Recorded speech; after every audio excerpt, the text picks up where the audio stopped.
Buenas noches con todos los asistentes. Eh, Bienvenidos a esta primera edición de los PFCs sobresalientes seleccionados que Trazo ha tenido bien a compartir con ustedes. Y bueno, vamos a empezar conversando con Carlos Jaén. Carlos es el invitado de esta noche. Carlos, ¿qué tal? ¿Cómo estás? Buenas noches con todos, buenas noches Alex. ¿Qué tal, Carlos? Entonces, voy a hacer una pequeñísima introducción a Carlos para darle pase y continuar con la exposición de su proyecto. Eh, bueno, ante todo me presento, yo soy Alex Michuy y los voy a acompañar a lo largo de esta nueva iniciativa, ¿no?, de Trazo Visual, que consiste, como dije hace un momento, en exponer los proyectos finales de carrera que hayan sido destacados en sus correspondientes sustentaciones. Para esta primera edición de Tesistas Seleccionados, voy a tener el agrado de presentar a Carlos Jaén, quien es un joven egresado de la misma escuela que yo, ¿no?, de la Facultad de Arquitectura y Urbanismo en la Pontificia Universidad Católica del Perú. A continuación voy a proporcionar unos pequeños detalles sobre su perfil. Carlos Javier Jaén de la Asa es peruano y recientemente graduado en el 2022 de la Facultad de Arquitectura y Urbanismo de la PUC. Destacó por su proyecto de fin de carrera que fusiona hábilmente el urbanismo, paisajismo y las lógicas de vivienda incremental, estableciendo estrategias para crear comunidades sostenibles y ubicando su caso específico en el Callao. El título de su tesis, Urbanismo del paisaje en entornos degradados, refleja su profundo compromiso con la revitalización de estos ecosistemas afectados, en este caso el ecosistema de los humedales del Callao. Obtuvo una calificación final de muy bien, con una buena nota, ¿no?, de 18, que de hecho es bastante alto para los estándares de arquitectura PUC. Y esto resalta su calidad excepcional de trabajo académico y su dedicación. Quisiera resaltar también que el proyecto de Carlos fue seleccionado por ArcDaily como uno de los 30 mejores proyectos de fin de carrera de Latinoamérica y España el año pasado.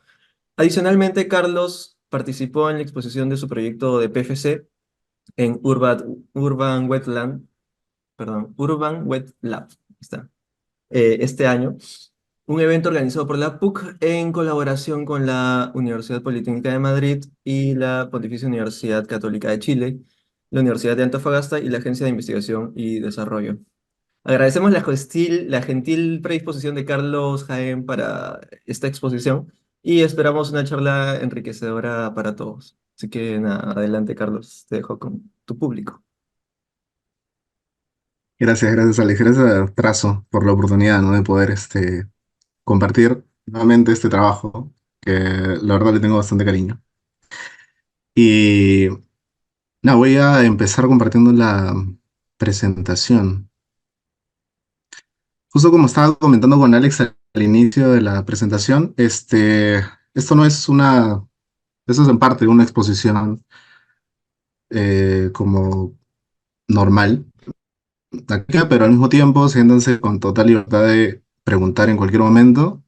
Este, Quedé con Alex de que me iba a compartir las dudas mientras iba exponiendo, así que yo hablo, me interrumpe, no hay ningún problema con eso. Y bueno, empecemos. Ah, y otra cosa es que hay muchos datos de este proyecto que terminaron en el 2021. Y digo esto porque la situación, y lo vamos a ver más adelante, la problemática se ha incrementado a raíz del aeropuerto. Son cosas que vamos a ver ahorita, pero hay gráficos que están hasta mejor de lo que se muestra aquí, ¿no? Solo lo digo como una manera de que tengan esa idea en la mente desde el principio. Este, bueno, mi nombre es Carlos Jaén de la Asa, mi proyecto se titula Urbanismo del Paisaje en Ecosistemas Degradados, asentamiento en el litoral de Sarita Colonia a partir de sus humedales costeros. Los asentamientos sobre ecosistemas degradados. En un contexto global, es el resultado de una constante búsqueda de un espacio disponible para vivir, donde en la mayoría de los casos se termina por sacrificar, sin saberlo, en su momento, la seguridad física y sanitaria de los barrios formados, alterando los procesos naturales que le brindan las características a dicho ecosistema. Casos como los barrios populares de Kenia, Venezuela o Brasil ejemplifican mejor esa situación que en palabras del síntomas de la falta de regulación de la vivienda. sino en la creación de nichos de pobreza en los que no hay más alternativa que convivir con el desastre, demostrando así el déficit de entendimiento de cómo intervenir en el paisaje para generar vivienda, entendiendo el paisaje como una construcción humana que se organiza por una multiplicidad de fuerzas que modifican un territorio original, tales como las fuerzas antrópicas, donde se encuentran los asentamientos humanos, las naturales, como los ecosistemas y sus respectivos ciclos biológicos.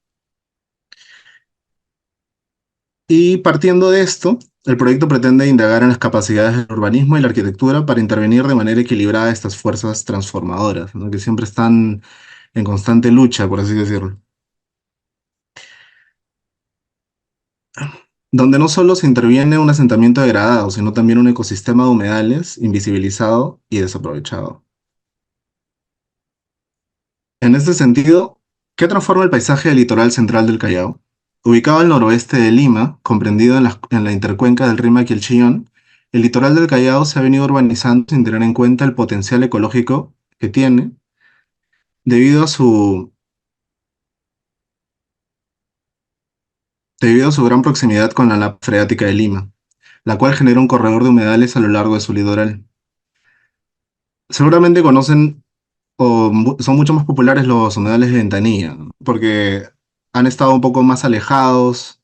Bueno, conforme van pasando los años, los humedales de Ventanilla también vienen siendo bien afectados, pero al menos en la zona central del litoral del Callao, que es donde me ubico yo, estos humedales han desaparecido en los últimos 20 años, básicamente, y en su mayoría por la infraestructura grande de transporte que se ubica en esta zona. El aeropuerto, la base naval, el terminal de pesquero del Callao, ¿no? Es lo más grande que tenemos actualmente. Siendo el caso, el de la zona de Sarita Colonia, como les digo, el caso más complejo de asentamientos debido a su cercanía al delta del Rímac. También está a la desembocadura del río. Y al haberse consolidado en la zona conocida de mala manera como la espalda del aeropuerto y rodeada de principalmente industriales. Interrumpiendo así las especies nativas tanto de flora y fauna que aún sobreviven a lo largo de este corredor. Es importante señalar que la costa del Perú también conforma un corredor biológico de humedales muy importante, que ha venido desarrollándose por muchísimos años, muchos años antes de que llegáramos nosotros siquiera. Y bueno, claro, la urbanización, las ganas de querer urbanizar las costas en cualquier país, sobre todo en países como el Perú y en Lima, han deforestado todos esos ecosistemas, quedando muy pocos sitios a lo largo de toda la costa. En cuanto al tiempo, Sarita Colonia sigue transformándose constantemente, donde hasta hace menos de 100 años el uso predominante de la zona era agrícola, con una estrecha relación productiva entre la población con su paisaje.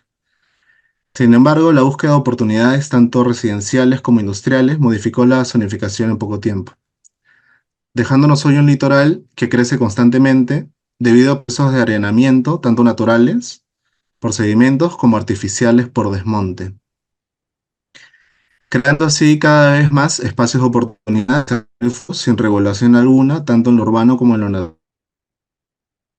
Un litoral desprotegido de su principal barrera contra tsunamis, ¿no? Los humedales costeros.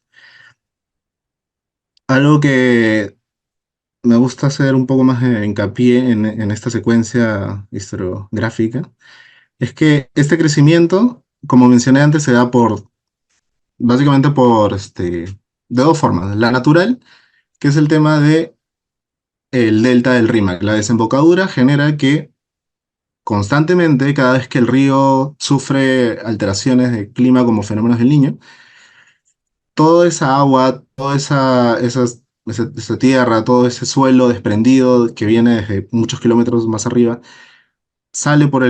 llega al océano y estos sedimentos se van formando alrededor, en el delta, en su desembocadura.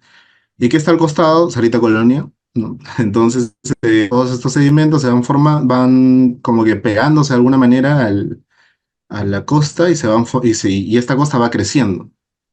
Ahora, si a este crecimiento tú le agregas que es una de las zonas más conocidas por echar, no sé, desmontes, por echar, en muchos casos, basura en la costa, este, creas una oportunidad, de alguna manera, creas una oportunidad de convivir con el desastre, como lo digo en el título, creas una oportunidad de nuevas tierras para poder generar más vivienda y seguir creciendo, convirtiendo así a Cerita Colón en un ciclo de oferta y demanda constante de espacio utilizable, urbanizable, regulado, puesto a riesgos, que borró completamente su relación con los humedales y su territorio en general. Todos sí mismos en un riesgo sanitario. El círculo vicioso del crecimiento urbano desmedido, de alguna manera. Dando como resultado el asentamiento de más de 30.000 personas en el área de Sarita Colonia y asentamientos humanos cercanos, donde los barrios cercanos al litoral terminan por magnificar sus riesgos.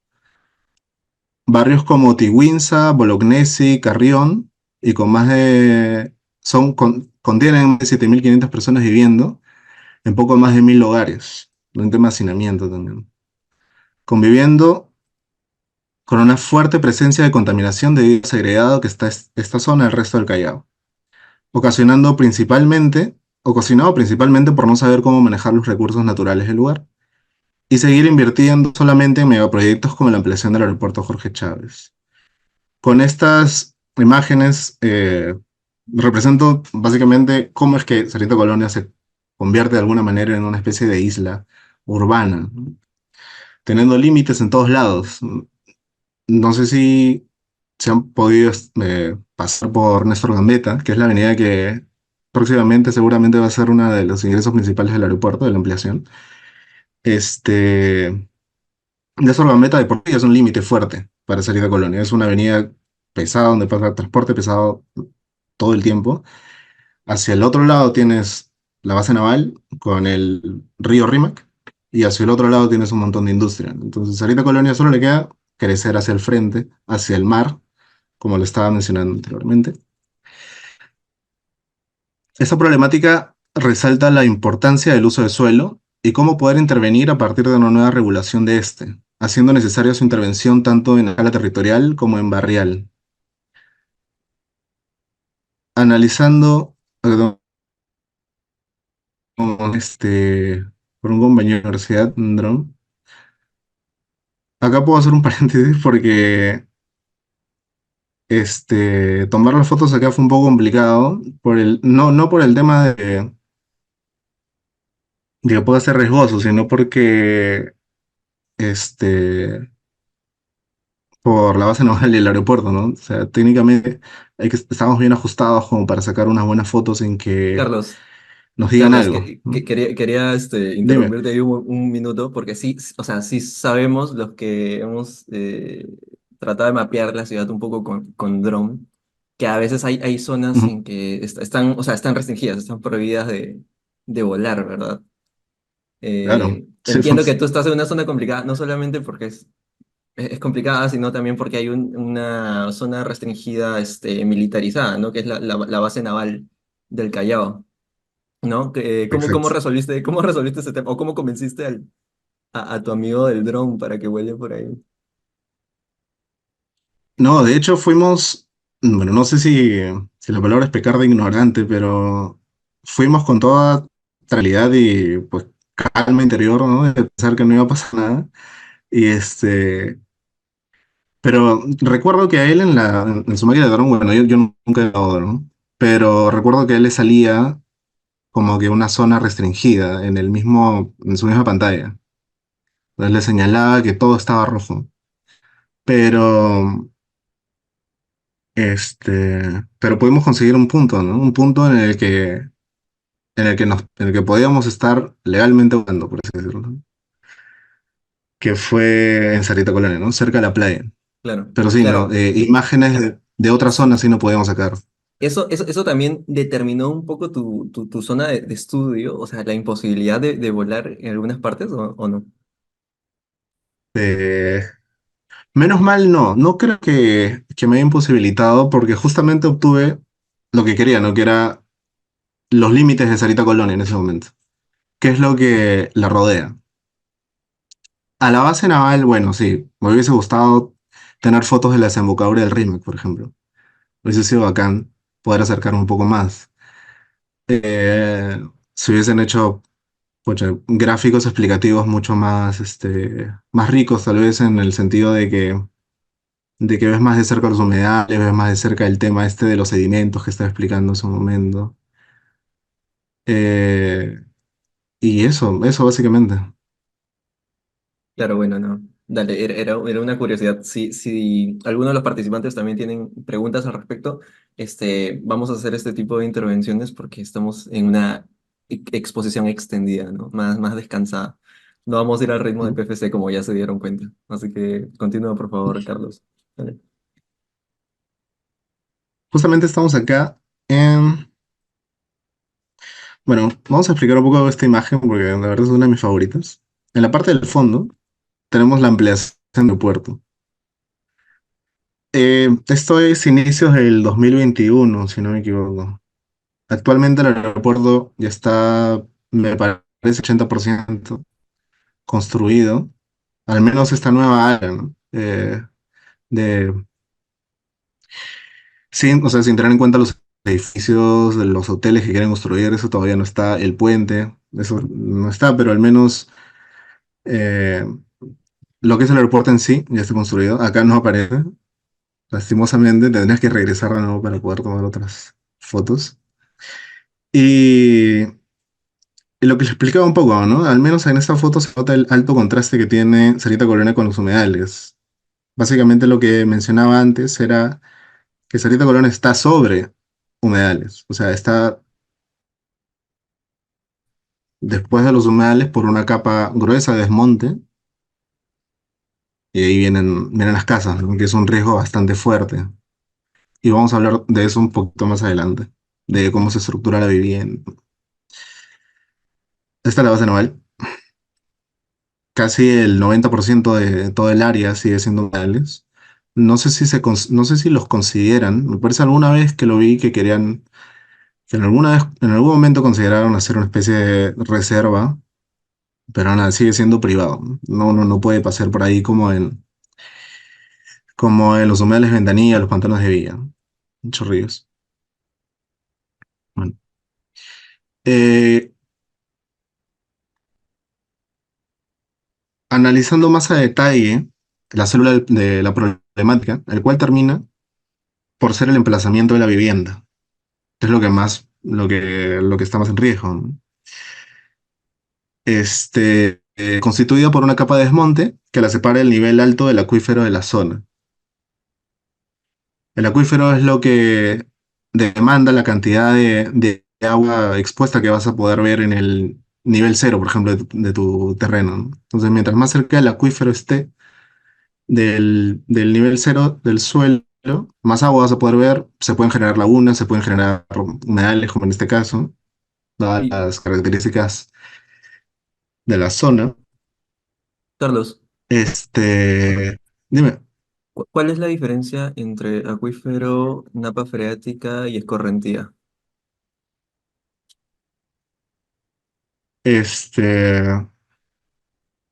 la verdad, ese dato ahorita no lo tengo muy en mi mente, porque básicamente yo siempre trabajé con el tema del acuífero.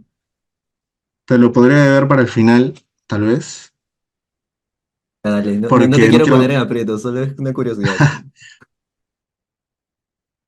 Dale, dale. la cabeza, pero no quiero pecar de, Claro. de que tal vez doy un Claro. dato incorrecto, ¿no? Sino que, ¿sabes qué pasa? Lo que Ujú. inicialmente pensamos es que cuando tú excavas está la napa freática ahí abajo. Ujú.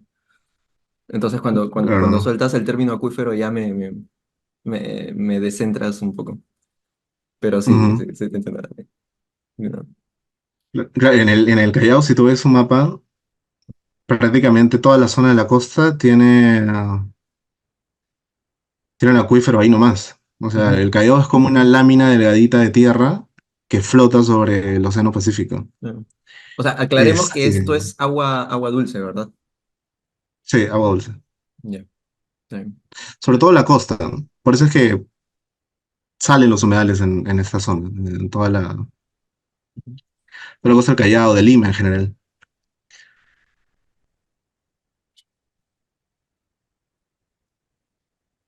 Bueno, estas viviendas no construidas adecuadamente, ni como unidad ni como conjunto, en una trama urbana sin relación al territorio original y cambiante, encontrando en la vivienda de borde una serie de oportunidades para reforzar las capacidades tanto ecológicas como productivas de Sarita Colonia, proyectando desde el emplazamiento de estas, fortaleciendo tanto el espacio público como las actividades comunales que se realizan y continuando con las lógicas constructivas y productivas ya existentes. Reformulación del litoral. Es aquí en la forma de emplazarse sobre el territorio donde surgen las hipótesis del proyecto.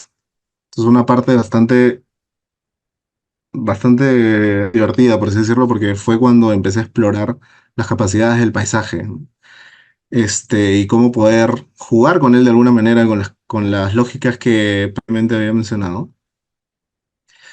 Y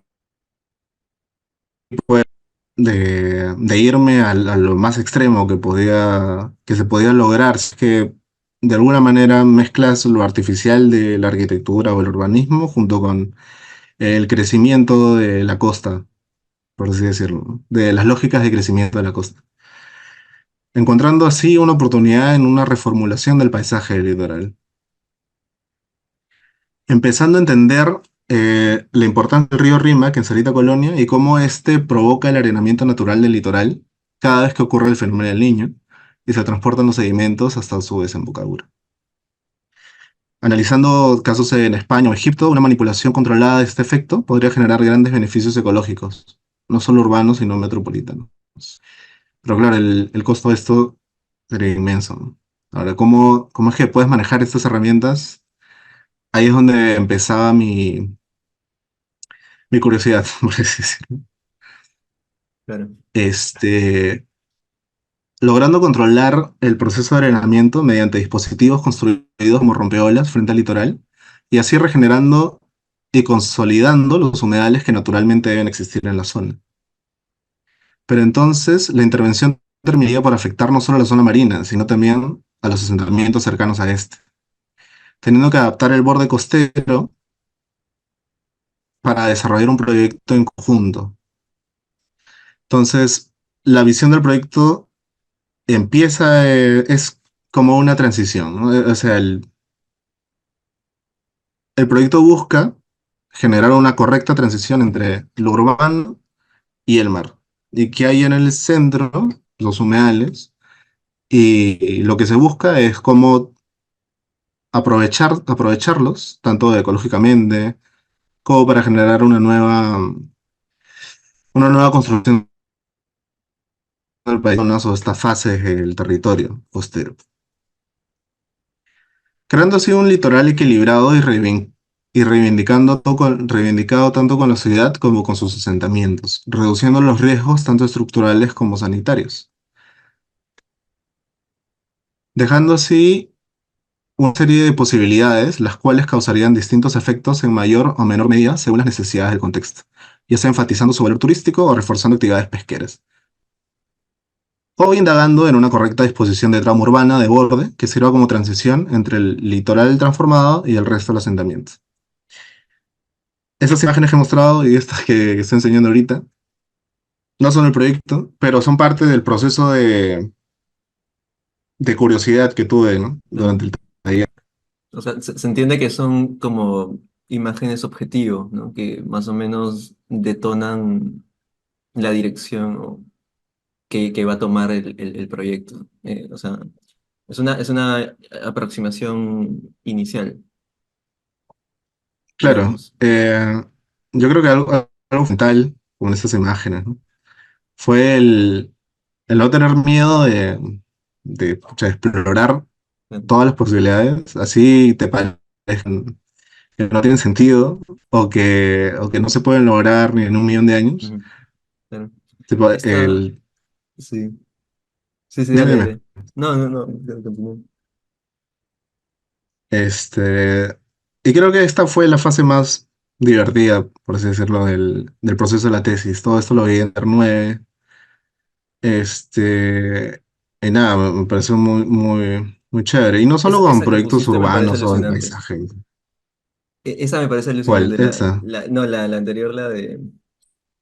En la que está. Claro, tú haces como una posibilidad de expansión sobre el litoral, o sea, haciéndola agrícola, Claro, ¿no? Porque, o sea, mucha gente no sabe claro. Ujú, que alrededor del aeropuerto hay zonas de cultivo todavía, o sea, las últimas que se mantienen en el Valle del Rímac, el Valle Bajo del Rímac, ¿no? claro. Este, pero claro, o sea, digamos, recuperar esa idea y llevarla un poco, o sea, no al extremo, ¿no? Pero como que siento que te has entretenido aquí, visualizando posibilidades. Sí, sí, de hecho, estas zonas agrícolas que quedan, tal vez terminando, podemos entrar un ratito a Google Earth, porque, Google Claro. Maps, porque, verdad, también es parte del proceso de llegar a esto, es ser curioso, básicamente, ¿no? O Ujú, sea, yo no tenía ni idea de que había zonas agrícolas dentro del terreno del aeropuerto hasta que no me puse a revisar en Google Maps, por ejemplo, o a revisar en la línea de tiempo de Google Maps, ver cómo es que esta zona era prácticamente la zona agrícola, ¿no? Era el 80-70%, y de repente fue disminuyendo, vino vivienda, vino industria, vino el aeropuerto. Prácticamente ahorita con la segunda parte del proyecto del aeropuerto ya casi ya está en 1%. O sea, quedan muy pocos retazos agrícolas todavía en el Callao. ujú. Y, y nada, enfatizar y jugar con el tiempo también, ¿no? De lo que alguna vez fue, lo que pudo haber sido si es que no se seguía con este camino. Entender esas lógicas, ¿no? Eso fue parte clave del proceso creativo. Vale, muy bueno. Ah, una pregunta, Carlos. Naturalmente, o sea, cuántos años toma el proceso de arenamiento? O sea, ¿llegaste a calcular una relación de, no sé, metros o ganados al mar, ¿no? O no sé, de superficie arenada en relación al tiempo? Pucha, sí. De hecho, yo tenía unos gráficos que hice para T9, no estoy seguro si los tengo acá. Ahora voy a retroceder un poco. Donde explicaba en hectáreas cuánto crecía y cuánto tiempo. Pero básicamente era por el tema del fenómeno del niño, ¿no? Entonces, el fenómeno del niño es imprevisto, obviamente. Claro. Eh, eh, pero cada cierto tiempo, este fenómeno trae nueva tierra, nuevos sedimentos que se van a agregar. Y claro, es algo imprevisto, ¿no? O sea, y depende mucho también de lo grave que es el fenómeno del niño en cada año. O sea, como que sea una fórmula de cada 10 años crece en 50 hectáreas. Todo Wow, depende de la gravedad del claro, fenómeno. claro, claro. Porque O acá, sea, acá no lo tengo, pero sí entiendo en que un es gráfico lo cíclico salen. igual, ¿no? El fenómeno del niño. Y cada cierto tiempo hay uno grande, hay uno importante. Este, acá es un Claro. poquito más difícil de calcular, o sea, de establecer una relación. Por eso te decía, ¿no? Más o menos, o Ujú. de repente por decir, en un lapso de tiempo, no sé, 50 años, 100 años, ¿cuántos metros se le ha ganado el mar, ¿no? A través del proceso de arenamiento.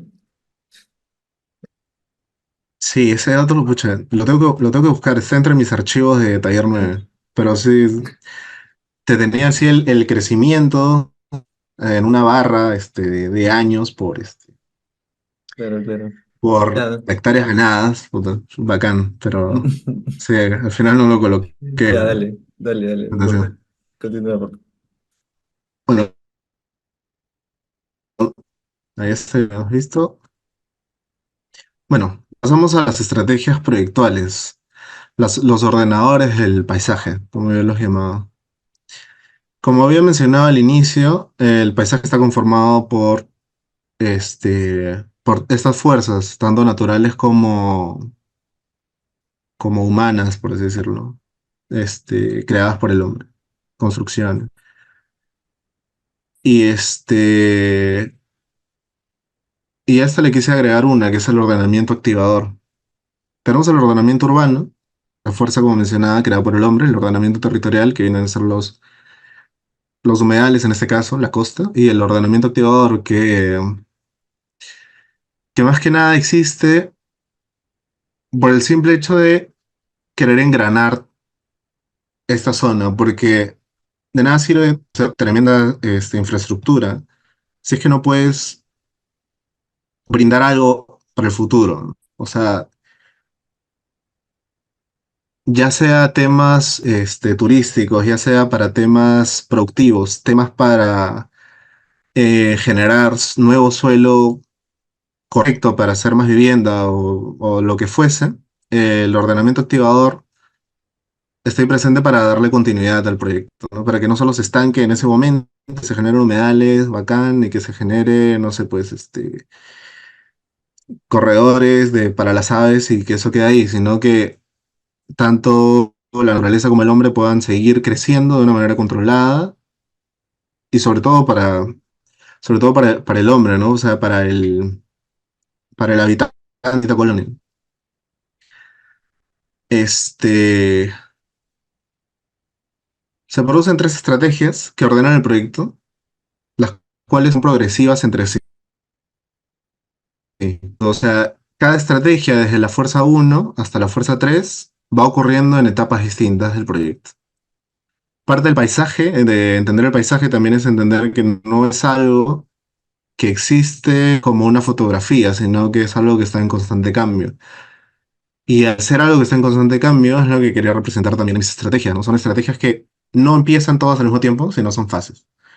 Primero se tiene que hacer un ordenamiento territorial, luego viene el ordenamiento urbano de borde y finalmente el ordenamiento activador, que termina por engranar estas fuerzas del paisaje.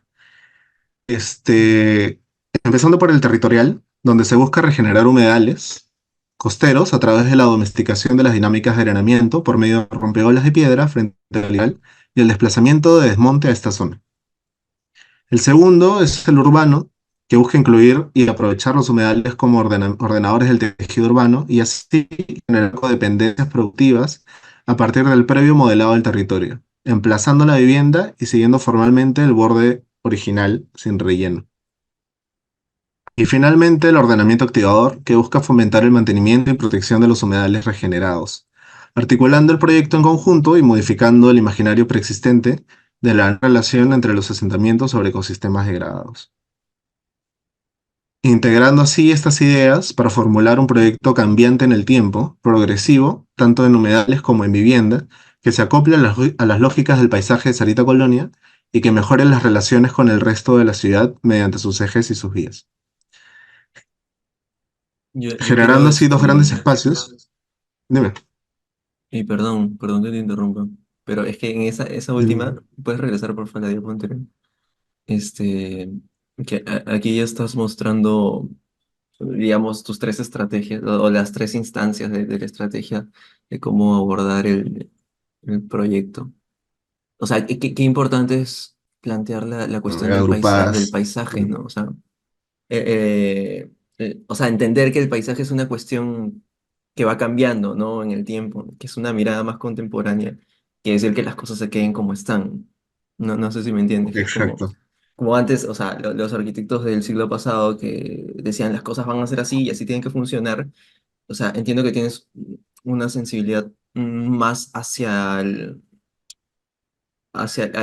la acción de la misma gente, ¿no? Hacia la actividad, la dinámica social, no sé, antropológica y Ujú. la misma concepción del paisaje, ¿no? O sea, de entenderlo como algo en movimiento, ¿no? Que va cambiando en el tiempo, digo.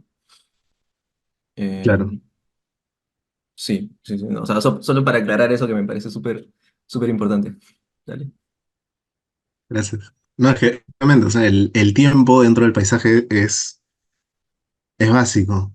O sea, yo hice este master plan, pero así como lo explicaba en críticas, ¿no? Durante el taller, esa no es la imagen final del proyecto. El proyecto va a seguir creciendo, o el proyecto nunca fue así.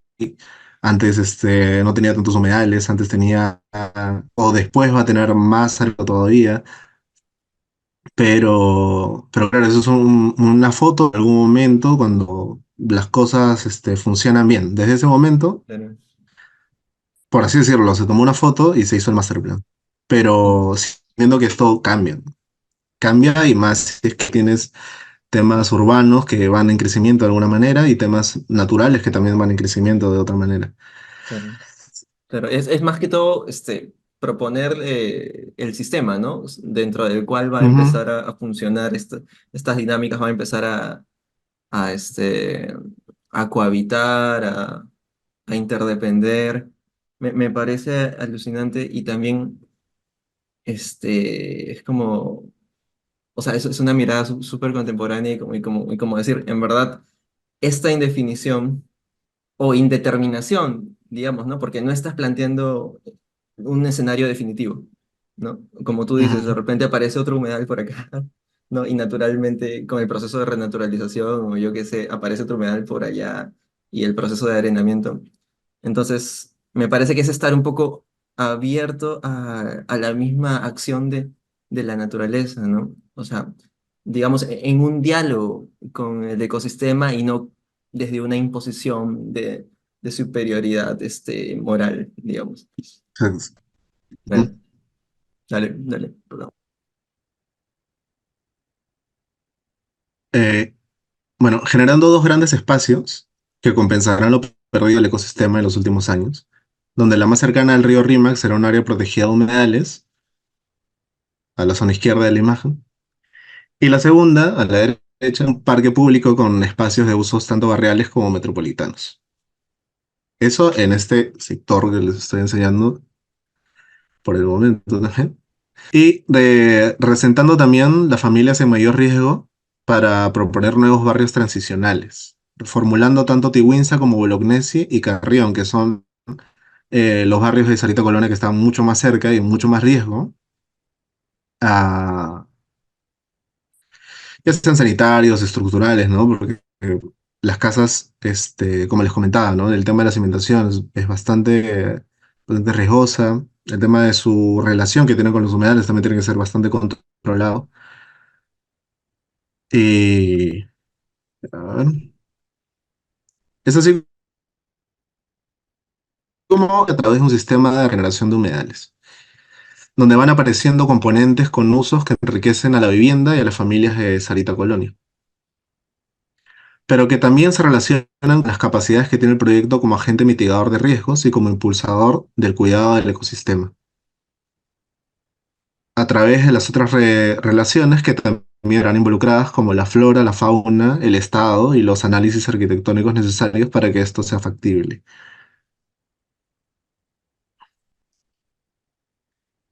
Volviéndolos factibles al analizar cada estrategia desde sus alcances multiescalares, que es donde vengo con el tema de las escalas, porque cada estrategia también se afecta de alguna manera cada una de estas escalas, ya sea la escala de la vivienda y la escala macro, por así decirlo, del paisaje, ¿no? Al disminuir la escala, se puede leer más claramente el nuevo borde replicable del litoral de Sarita Colonia, siendo Tiwinza uno de los más representativos debido a su cercanía con el río Rímac. Justo la zona de aquí, la que estaba al costado de la base naval, la que está más cerca al río Rímac. Esa Es la zona que se llama está Tiwinza y esa es más la cerca que, al delta, ¿no? Al delta del río. exactamente, la que está más cerca. Es la que más arenamiento recibe, ¿no? De alguna manera. Este, en cuanto al ordenamiento territorial, este se desarrollará de forma progresiva, generando un buffer o transición natural de humedales y así dándole paso a las construcciones de los otros componentes del proyecto. dejando la posibilidad de un continuo crecimiento tanto en humedales como en espacios disponibles para vivienda u otros usos afines, donde el Rolas trabajará concentrando el espacio de tierras pantanosas, como una especie de que atrapa a los humedales el crecimiento de drenamiento y les va dando una forma un poco más controlada de alguna manera. Ujú, Y así consolidando las áreas de humedales y su uso público parcial futuro. El ordenamiento urbano, donde se desarrolla la vivienda transición de borde, modifica la trama urbana para adaptarla a la forma original del territorio, dejando zonas de interacciones naturales que acentúan la trama. En un modelo en V, o triángulo también, de alguna manera se lo ves de otra forma, compuesto por hileras de viviendas multifamiliares que rodean la zona de infiltración para compensar el peso otorgado por la construcción, y en donde individualmente cada módulo de vivienda cuenta tanto con un núcleo central y un área de expansión futura, formulando así viviendas autogestionadas, acordes estructuralmente a su tipo de suelo, que no se ve perjudicado al ser completado con espacios intermedios de infiltración, creando a su vez buffers o espacios de transición entre lo construido y no construido. Algo importante es que si tú le colocas un peso, básicamente esta es la lógica, si tú colocas un peso a algo que está, por ejemplo, por encima de una piscina y con justa flota y tú le colocas un peso, esto se hunde, ¿no? de una, claro. Entonces, necesitas crear un equilibrio, al menos las construcciones no pueden ser tan pegadas porque si no le metes todo el peso de una, todo se hunde. Si colocas un peso controlado, si dejas espacios para que el acuífero salga y genere los humedales, tienes que ser todo controlado. Entonces, lo mismo que Claro. tú le das para que construyas, tienes que dar para que el terreno respire. Ujú.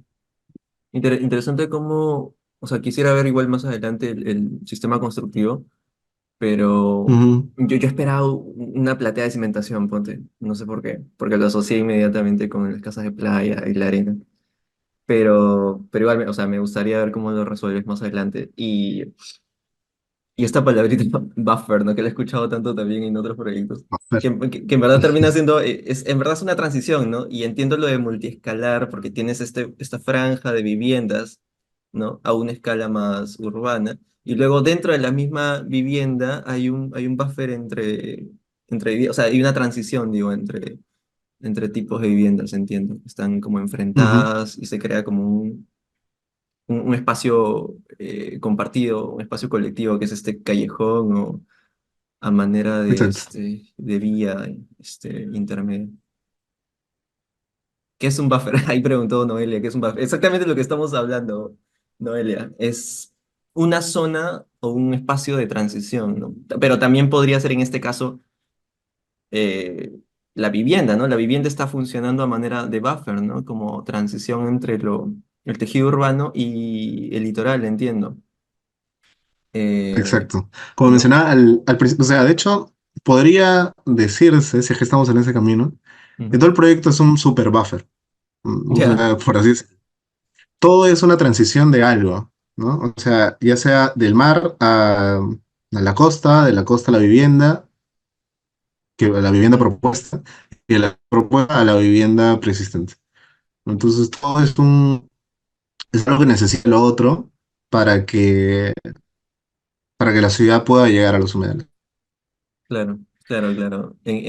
Por ahí se entiende, ya entendí, Sonali. Muy bien. Hoy día aprendimos lo que es un buffer, eh, que, que entiendo que viene del argot más de geek, ¿no? De computadoras. Pero bueno, Eh, Mm. continuamos. A ver. Este, a ver, un segundito.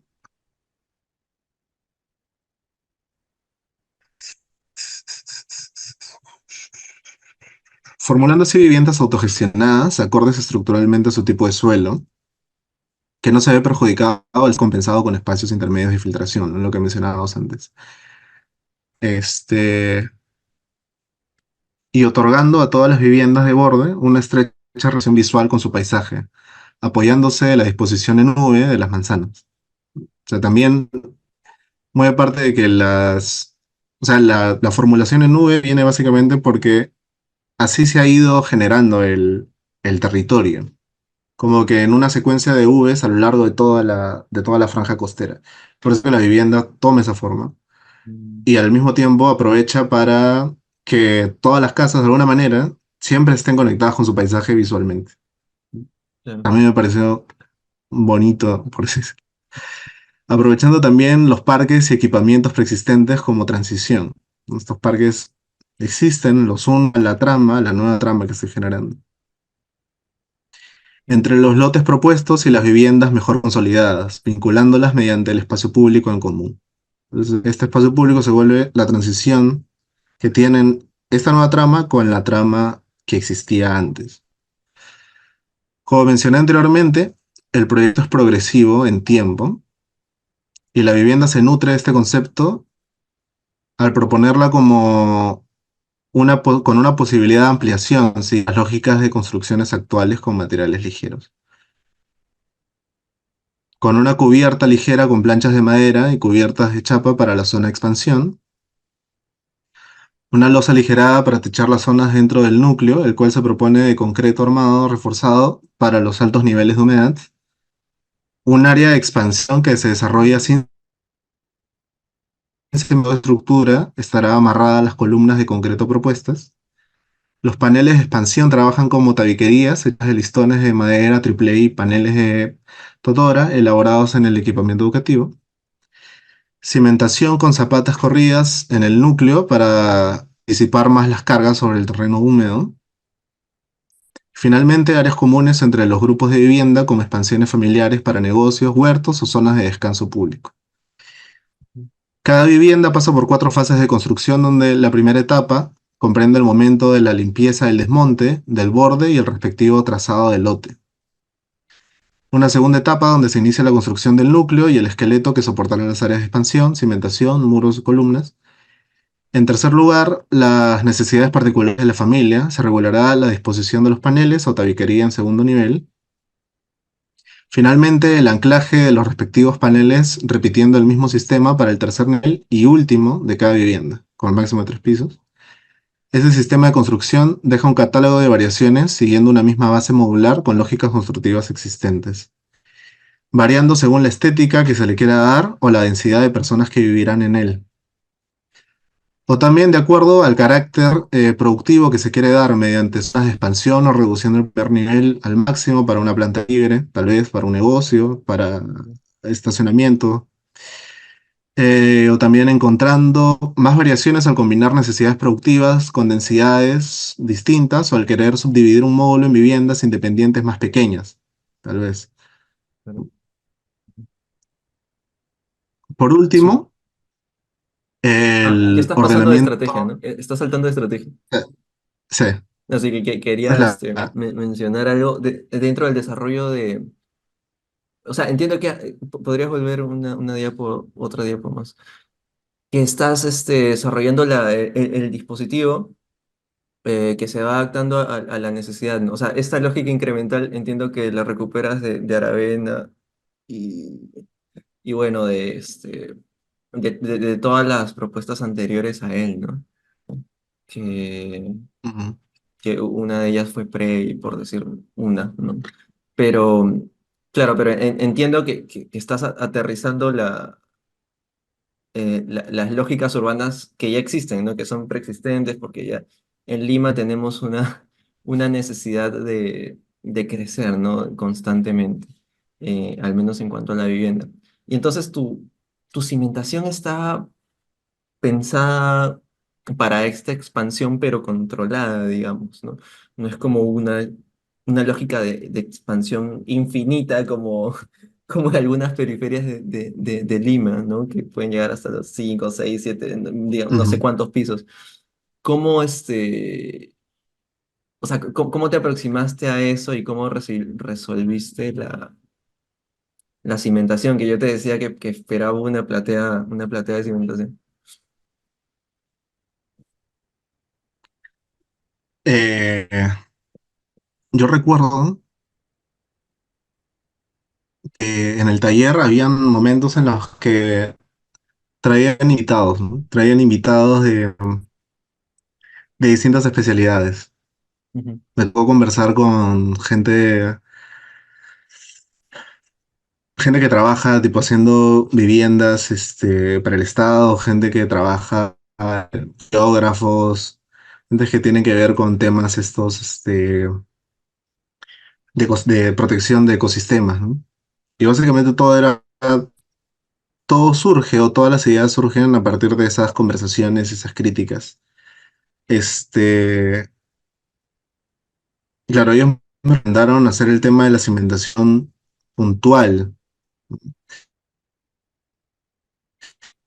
Si tú haces una losa de cimentación grande, amplia, que abarque toda el área, el perímetro de la casa, lo más probable es que esto ejerza demasiada presión en bloque sobre el terreno y eso podría ser perjudicial. Pero también lo importante era, aparte de generar pocos puntos de cimentación, es que toda la cimentación se reúna en los núcleos, ¿no? Y que el resto sea básicamente tabiquería y sean temas mucho más ligeros.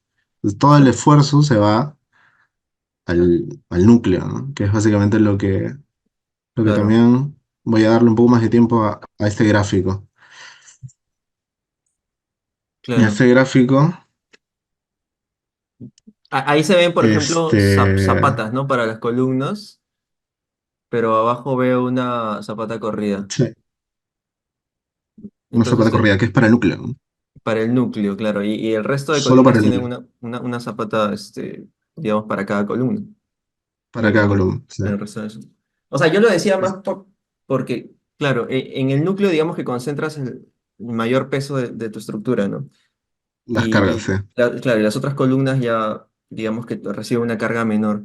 Entiendo que a mayor área hay una carga distribuida, o sea, se distribuye mejor la carga, ¿no? Y evitas este efecto de punzonamiento, ¿no? En la arena, que es lo que pasa cuando, Sí, o sea, sí, le dicen que es como cuando las chicas caminan en tacones, ¿no? Y pisan algo, o sea, es como que le pueden hacer hueco a algo, ¿me entiendes? Entonces, ese era el ejemplo claro. que ponía algún profesor de estructuras en el efecto de punzonamiento. Ujú.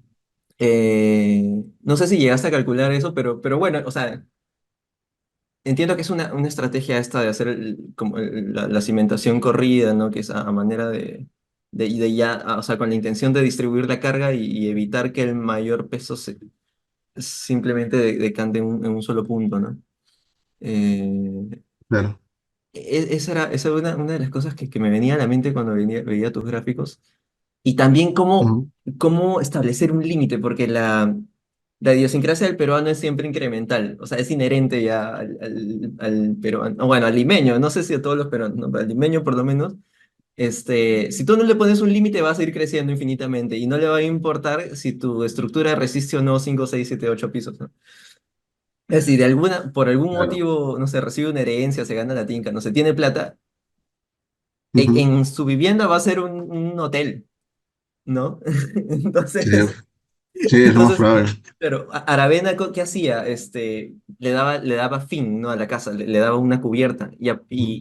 O sea, esta reflexión viene de latitudes donde llueve, por ejemplo, ¿no? Porque es inevitable tener una cubierta, porque si no se mojan las azoteas, ¿no? Pero acá podemos ver en Lima cómo todas las azoteas son depósitos y están llenas de polvo, porque no necesitamos darle fin a un edificio, ¿no? No necesitamos darle término, porque justamente no es crucial, digamos, no es debido a muerte, ¿no? Porque no llueve, básicamente. Entonces, es como que de alguna manera asociamos esa condición de incrementalidad infinita con la no necesidad de darle un término a la vivienda, ¿no? A través de una cubierta.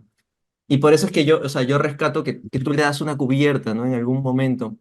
No sé si eso es parte de tu Sí. proyecto o es una posibilidad de expansión desde lo autoconstructivo. Ya, La cubierta es parte del ya, proyecto, ¿no? es parte, ya. Claro. Bacán. No, eso quería, eso quería saber, dale. Que es como el límite. La Claro, cubierta es el claro, límite, claro. ¿no? Como dices, el tercer piso. Es que creo que esa es la responsabilidad que tiene el arquitecto, ¿no? Si bien, o sea, nos metemos un poco a las lógicas de construcción locales, pero también tenemos que establecer un límite, ¿no? Porque sabemos hasta qué momento es seguro. Claro. Está bien. Continúa, por favor, Carlos. A ver.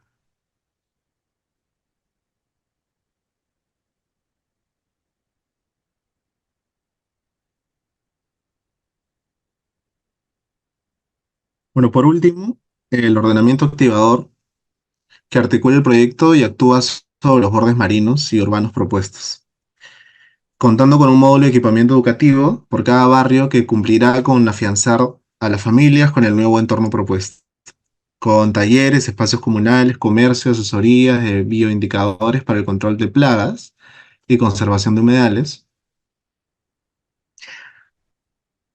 A su vez se dispondrán de espacios productivos en el borde urbano que acompañarán al malecón, donde por medio de humedales artificiales se podrá seguir fomentando a mayor escala los huertos existentes en Tiwins, formando un sistema de reuso de agua codependiente que empieza por la vivienda. Esto solo en ciertas zonas, ¿no? Para poder fomentar el reuso de aguas, porque estas aguas finalmente pueden terminar ayudando también a los propios humedales. Este, bueno, a su vez se dispondrán de, ya, no, formando un espacio de reuso de agua condependiente, que empieza por la vivienda, como mencionaba. Teniendo como base la zona de Tiwinsa, cada vivienda desde su núcleo se une por una red de agua a los tanques subterráneos de borde, los cuales repartirán el agua a los humedales artificiales y así reducir el agua para los cultivos en el borde, recargando el acuífero y beneficiando como sustento artificial de los humedales. Lo que mencionar la formulación en nube del tejido urbano, vinculando tanto visual como formalmente al equipamiento educativo con el borde formado, mediante un elemento horizontal flotante a manera de hito para marcar las rampas que articulan las zonas urbanas con el resto del proyecto, con la costa. Compartiendo el malecón con los espacios productivos y de comercio, mediante una circulación perimetral de la primera planta del equipamiento, se concentra un área destinada al comercio con módulos de venta relacionados a los espacios de cultivo. Por medio de una rampa exterior se articula el segundo nivel, donde se ubican los talleres de manualidades con tutora, construcción de paneles para las viviendas, y además de un área flexible como salón comunal y mirador. Partiendo de un núcleo estructural, igual que la vivienda, y elementos ligeros amarrados a este para conducir de mejor manera las cargas hasta la cimentación puntual. Combinando así columnas y vigas de concreto que soportan una estructura más ligera de madera, apoyando todo en una losa de cimentación para el núcleo, buscando también una continuidad entre los espacios públicos de la vivienda y el ingreso del equipamiento y borde productivo del malecón, para luego terminar por amarrar ambos bordes del proyecto, pasando por encima de los humedales a través de pasarelas y rampas, vinculándolos mediante la contemplación y afianzando los hundimientos realizados en el territorio. Finalmente, la activación del borde marino mediante un equipamiento de muelle amarrado a rompeolas con pequeñas zonas de cultivo de totora. Limitando el área peatonal a un solo pequeño sector del rompeola, este se conecta directamente tanto con el área de la playa como con las rampas y con los distintos espacios públicos, terminando por generar una arquitectura que prioriza el dominio del ecosistema, reforzando la biodiversidad tanto en flora como en fauna, con espacios para el cultivo en las zonas interiores del rompeola. Por otro lado, el muelle propuesto se vinculará con el proyecto existente para una red de transporte marítimo por medio de un muelle adosado a un muro de gavión perimetral del rompeolas, construido con listones de madera y piedra, imitando la técnica constructiva de los otros muelles existentes del litoral. Esto es algo que está en proyecto, es el tema de unir el Callao por medio de pequeños muelles con transporte marítimo. Entonces yo me agarré de eso de alguna manera para poder complementar el proyecto. Eso también es bastante importante para cualquier proyecto en general. Tipo, revisar Claro. cuáles son los planes a futuro que tiene la municipalidad, el gobierno, Es, algo, es ¿no? una Que red te ayude de, a... claro, una red de cabotaje, ¿no? Que en verdad debería haber Ujú. porque, o sea, en otras capitales o en otras ciudades con frente marítimo existe, ¿no? Y parece sorprendente, pero esto si lo extrapolamos a cómo es que Lima se abastece. ¿No? Mm, Todo el abastecimiento de Lima es a través de las carreteras, ¿no? De la Panamericana Norte, Panamericana sí, Sur. Entonces, todos los recursos, por ejemplo, cuando hay fenómeno del Niño, ¿no? Se bloquean las carreteras, no sé, por los huaicos y el limón está a 30 soles el kilo, ¿no? Una cosa así. Y en verdad, este sistema de cabotaje a través de puertos o de muelles, perdón, podría, podría de alguna manera abastecer. Este, como o sea, a través de un sistema alternativo la capital, ¿no? También de transporte, o sea, podrían ahorrar un montón en transporte en vez de pasarse el transporte público limeño, agarrando, no sé, pues de La Punta a Chorrillos en un viaje en una lancha, no sé. ¿Por qué no existe eso? Nadie lo ha pensado, ¿no? O sea, no se nos ha ocurrido porque estamos acostumbrados a cómo funciona la ciudad, vamos. ¿no? pero, Ujú. pero claro, podría, ¿no? Y o sea, que lo integres a tu proyecto me parece un valor muy importante, rescatable. Claro, y hay dos cosas también, o sea, Lima es la única capital americana conocida al océano, Sí. ¿no? O sea, todas las capitales siempre se forman dentro de su territorio a varios kilómetros del mar. Ujú. Entonces, la consolidación de las vías de transporte y todo ocurre de una manera muy distinta a Lima. Y Lima tiene un tremendo límite que es la Costa Verde, ahí termina. No Claro, puedes movilizarte de otra manera y tampoco aprovechas esta cualidad que tiene Lima, que se diferencia bastante de otras capitales. Y después claro. está el tema de que, en particular, en Sarita Colonia y en los distintos asentamientos humanos que existen entre el río Rímac y el río Chillón, que son todos estos que están bastante desarticulados, al menos vialmente, Ujú. darles la oportunidad de así no sea que te vas de Sarita Colonia a Chorrillos, sino te vas de Sarita Colonia al muelle de Oquendo, que está antes de llegar a la Ventanilla. Este, te das oportunidad de transporte bastante efectivo, bastante rápido. Tal vez de acá si te puedes ir a la punta, sales mucho más rápido, ¿no? Te Claro, conectas con otro tipo de vías mucho más fácilmente. claro. Sarita Colonia, este, como mencionaba, perdón, generando una oportunidad de movilidad que ya no dependa totalmente del frente al aeropuerto, sino también su propio escape y articulación con el resto de asentamientos por medio del mar. Sarita Colonia entonces puede entenderse como un paisaje tratando el ecosistema existente de humedales con un uso público de playa y así brindar más oportunidades de desarrollo sostenible a la vivienda de la zona, cambiando el enfoque segregado existente de la actual, creando recorridos por componentes que nacen del entendimiento del emplazamiento específico de este territorio y que se nutren por las relaciones visuales y de materialidad, generando también una gradiente de uso humano desde la vivienda hacia el mar. Finalmente, demostrar que el urbanismo del paisaje en Sarita Colonia reconoce nuevas oportunidades distintas a distintas escalas. En ese sentido, el PFC, la tesis, plantea una mirada a futuro de no solo la relación de Sarita Colonia con su ecosistema existente, sino también del Callao como una ciudad sostenible, reivindicándola con su litoral y sus humedales, colocando a los asentamientos existentes como las puertas a esta revalorización del paisaje. Fin. Ah, excelente, muchas gracias, Carlos. Yo voy a solicitar este aplauso, por favor, para la exposición de Garay. Ya puse mis aplausos. Eh, o sea, en verdad me he quedado fascinado de la capacidad que tienes de síntesis, porque entiendo que has mapeado un montón de información y que has levantado un montón de información, que has producido un montón de gráfica. Felicitarte también por tu capacidad gráfica, que en verdad es eficiente porque comunica bastante bien tu proyecto, ¿no? Entonces, ahora entiendo por qué la buena nota en la sustenta.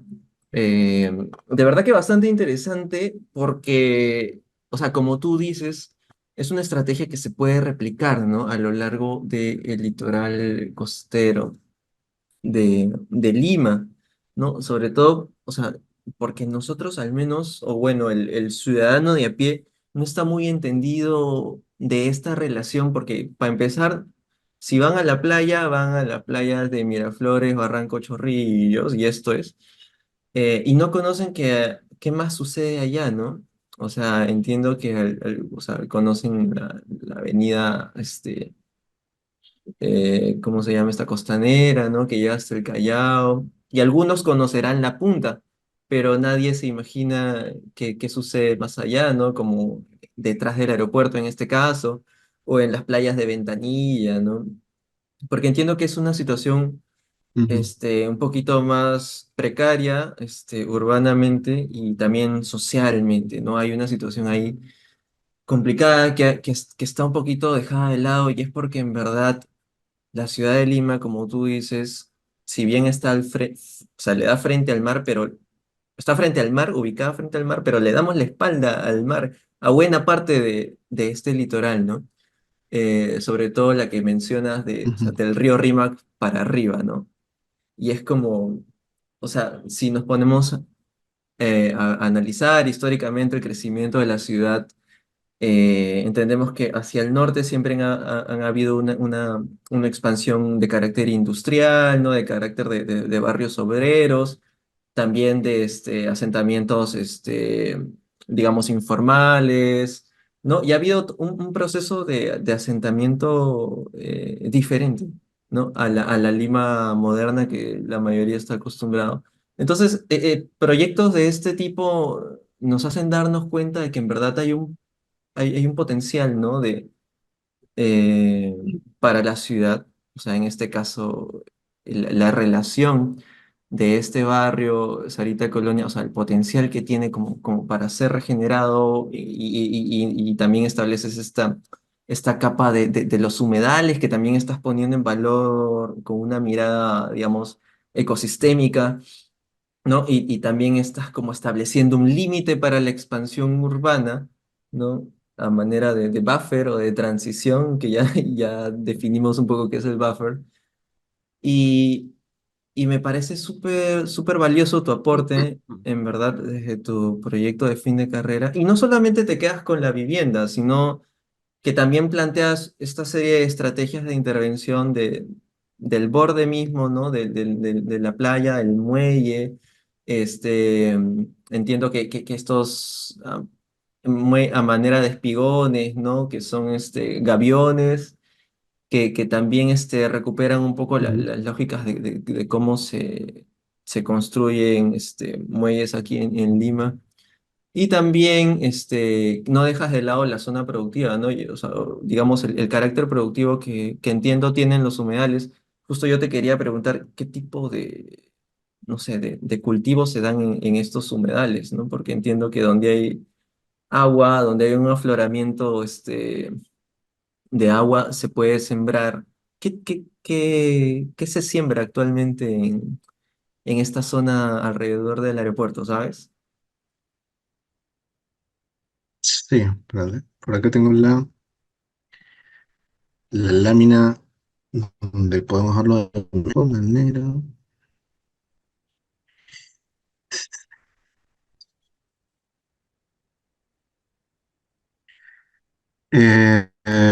Bueno, básicamente son una especie de plantas como hortalizas, como totorales, que pueden servir a construcciones no estructurales, pero sí a manera de herramientas. Claro. Pueden servir para infinidad, ¿no? Para construcciones pequeñas, ¿no? Cerramientos, para no sé, ese tipo de cosas.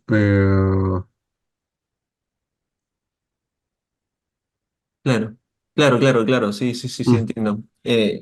Sí, justo te preguntaba porque a veces, o sea, no entendemos el potencial que tiene, o sea, no solamente como paisaje, este tipo de ecosistemas como el humedal, sino también con una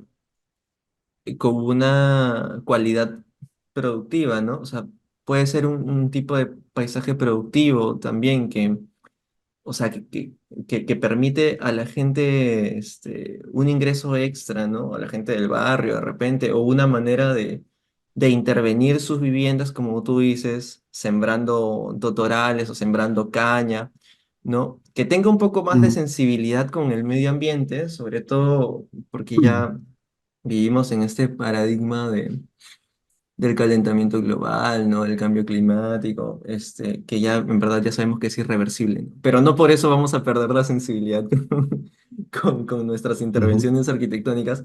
Pero claro, o sea, qué importante es manejar este tipo de materiales, sobre todo cuando tú quieres aligerar la carga de tus estructuras, ¿no? Y entiendo que para viviendas o para cualquier intervención en el litoral o en esta zona de humedales que son arenosas y que tienen un potencial de hundimiento, deberíamos reducir la carga lo más posible, ¿no? Entonces, estrategias como el bambú, como la caña, la totora, me parecen súper adecuadas, ¿no? Y si se ujú. pueden sembrar ahí, se pueden cultivar ahí mismo, o sea, reduces muchísimo no sé, pues, por ejemplo, el desplazamiento, ¿no? Porque si vas a construir en ladrillo, ¿desde dónde lo vas a traer, ¿no? El camión en su proceso de pasar por la ciudad y atravesar el tráfico limeño va a contaminar más y todo esto que ya sabemos, ¿no? Claro, Del se ciclo. encadena una cosa de factores bastante Exacto, exacto. O sea, desgastantes. se entiende que hay una aproximación ahí desde la circularidad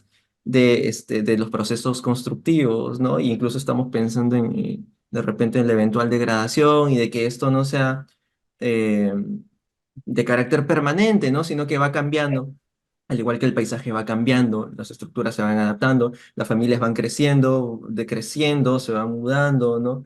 De repente llega un momento en que deciden desarmar sus viviendas y es mucho más fácil y entonces no hay tanta, digamos, tanta contaminación desde lo constructivo. Y también, Claro. por otro lado, si se Y en lo pueden que se puede transformar, sembrar, ¿no? claro, claro, claro, claro. Y si por otro lado, además, se puede cultivar y pueden de alguna manera, o sea, no completamente, pero de alguna manera producir su propio alimento, ¿no? Que ya te da cierto nivel de empoderamiento, no sé, la soberanía alimentaria que se puso de moda hace unos 10 años probablemente, pero que Ujú. también es súper interesante, ¿no? Cómo tú planteas estas viviendas que contienen espacios colectivos en los que se puede cultivar, incluso puede haber un huerto comunitario o cuestiones de este tipo, ¿no? Que son compartidas y de alguna manera refuerzan la cohesión de un grupo social y progresivamente va a ir adquiriendo identidad, entiendo, ¿no?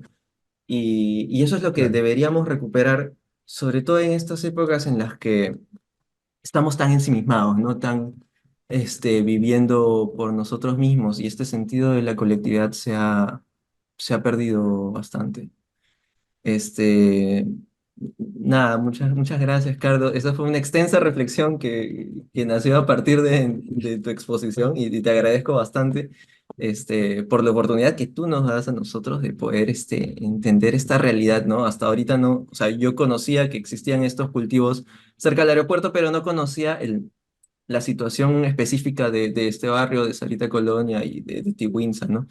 Así que bueno, muchas gracias. Si algún participante tiene algún comentario, creo que este es el momento de realizarlo, ¿no? Eh, para ya eventualmente dar por terminada la exposición. Noelia hoy día aprendió que es un buffer y entiendo que muchos más aquí asistentes de la transmisión ya sabemos que es un buffer y lo podemos plantear en nuestros proyectos de fin de carrera o nuestros proyectos de tesis. Yo tengo una pregunta, Carlos. ¿En qué software Dime. modelas? ¿Qué software utilizas para modelado 3D? O no sé, arquitectónico. Este, Modelado. Ya, básicamente, SketchUp, todo este proyecto al menos fue full SketchUp y fue Illustrator. Solo esta imagen, esta imagen final es el único Photoshop que hay en todo mi proyecto y en mis dos talleres, taller 9 y taller 10. Pero Mm, quería hacer un fotomontaje a partir de una imagen que tenía. Entonces, claro. tenía la imagen esta del fondo de la costa y lo que le hice fue colocarle las imágenes de humedales de otras zonas, tratar de reubicar y como moldear el terreno Ujú. colocando el modelado de SketchUp encima, pero fue Illustrator, ¿no? Y también Illustrator, fotomontajes y SketchUp, Claro, básicamente. claro, Soy claro. Illustrator. Hay harta chamba ahí de líneas, Hasta, ¿no? De vectores. sí, harta chamba de vectores. Pero me gustaba Claro. bastante el Illustrator en esa época. Mm. Ujú, ya me acuerdo. Buena, buena, buena. Justo Todo que, el claro. pimpeo, ¿Cómo? todo el pimpeo fue Illustrator también. Claro, Full Illustrator. Ujú. Sí, justo les iba a comentar. Bueno, ya que estamos aquí, estamos en el espacio de trazo visual. Si quieren información para, o sea, aprender Illustrator, por ejemplo, o SketchUp, pueden revisar la página de trazo, ¿no? Que ahí se dictan cursos. Se dictan cursos, hay horarios, hay modelos, hay colores. Así que pueden darse una vuelta por las redes de trazo visual. Entiendo que estamos con Instagram, Facebook y por ahí hay una plataforma web también. Pueden averiguar qué cursos de, no sé, modelado 3D o postproducción digital, tipo Illustrator, Photoshop, necesitan para tener la calidad de esta entrega, ¿no? Que es un PFC con una nota muy, muy buena, ¿no? Sacaste 18, Carlos. Felicitaciones por eso también, si no te había felicitado. Eh, y eso, ¿no? Ah, bueno, también informarles que se va a estar dictando un curso, se van a abrir horarios de asesorías de tesis eh, para que su tesis logre el nivel de profundidad conceptual que tiene la de Carlos, que ya han podido verla. Ya vamos a estar soltando los horarios más adelante y voy a tener el agrado de compartir las asesorías con otro compañero también, que ya vamos a ver quién es. Así que nada, si quieren saber de qué tema hablar en su PFC, o sea, si todavía no tienen elegido el tema, o si quieren, no sé, información y para profundizar en estos temas importantes, también estén atentos a las publicaciones que se van a dar en trazo visual. A continuación, esta semana también tenemos otra exposición más adelante de otro PFC que ya vamos a publicar de quién va a ser. Y eso, también va a haber un curso de introducción a la animación en la postproducción de arquitectura. Entiendo que en tu PFC no hiciste videitos, Carlos, pero yo soy loco audiovisual y a mí sí me gusta hacer un montón de videitos. Entonces, por ahí algún PFC va a tener videitos y lo vamos a mostrar. A propósito, para los que quieren ser un poquito más audiovisuales, ¿no? Entonces vamos a tener los cursos de representación gráfica, ¿no? De diseño vectorial como Illustrator o Photoshop o también me parece que editan SketchUp y también Archicad y Red y síganos en Instagram porque hay Instagram y síganos en Facebook porque hay Facebook. Vamos a leer un poco los comentarios que nos están dejando por aquí. Ana Yasmín nos dice, muy bueno, está locaza la visualización. Eso es para ti, Carlos. Le ha gustado tu visualización. Gracias, Karen Rosales dice, interesante tu gracias. proyecto. Qué chévere. ¿Cómo se consiguió las imágenes de la zona a través de fotos o usaste Google Earth? Creo que eso ya lo resolvimos al inicio, ¿no? Cuando conversamos un poco sobre el vuelo, los vuelos de dron. Podríamos Los vuelos de repetir un poco eso. dron, claro. Claro, claro, Sí, ok. claro. Sí. Podría, a ver, también podría enseñarles la carpeta de todas las fotos que tengo. A ver, por favor.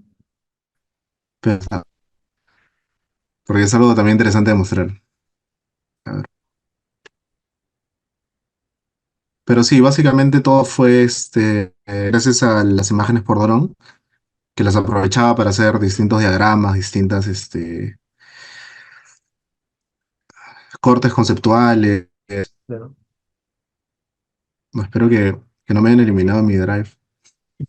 Oye, sí, el tema de los exalumnos, ¿a ustedes ya les cortaron el drive? A mí, que soy exalumno, me han limitado el drive a 15 gigas. Es imposible. Es De imposible. 700, tenía 700 gigas de información y he tenido que descargar. Oh, he estado 2 semanas descargando info. Sí, yo también tengo que seguir con eso. Pero bueno, eso es. A ver, en lo que buscas voy a leer otras preguntas. Ana Ujú. Yasmín nos pregunta, ¿qué máquina tienes para poder soportar todos estos gráficos? ¿Qué máquina te aguantó tu PFC, Carlos?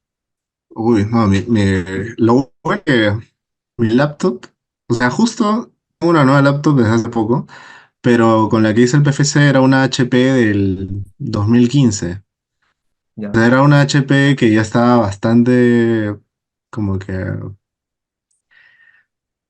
bastante viejita, ¿no? ya, ya. Ya había recorrido bastante, mis 10 talleres, me aguantó esa laptop, ¿no? Te Y aguantó toda la carrera. me aguantó toda la carrera. Sí, me duró hasta hace poco. Entonces, lo bueno es que no necesitaba, tipo, no le metí ni un solo render a mi proyecto. O sea, Claro, el tema todo de los renders, es... mi laptop no lo aguantaba casi. Ujú, Pero igual ni así quería hacer renders porque sentía que lo bonito, lo particular del lenguaje gráfico era que todo sea lo más uniforme posible. Por eso la imagen final es la única que tiene este fotomontaje, o las últimas dos me parece. Pero el ya. resto quería que todo el lenguaje sea así, Más lineal, ¿no? Más vectorial. render en cuanto a diagramas. Particularmente me gusta hacer diagramas, me gusta que se atiendan las cosas de manera bien simple, Ujú, para no complejizar más las cosas, ¿no? claro.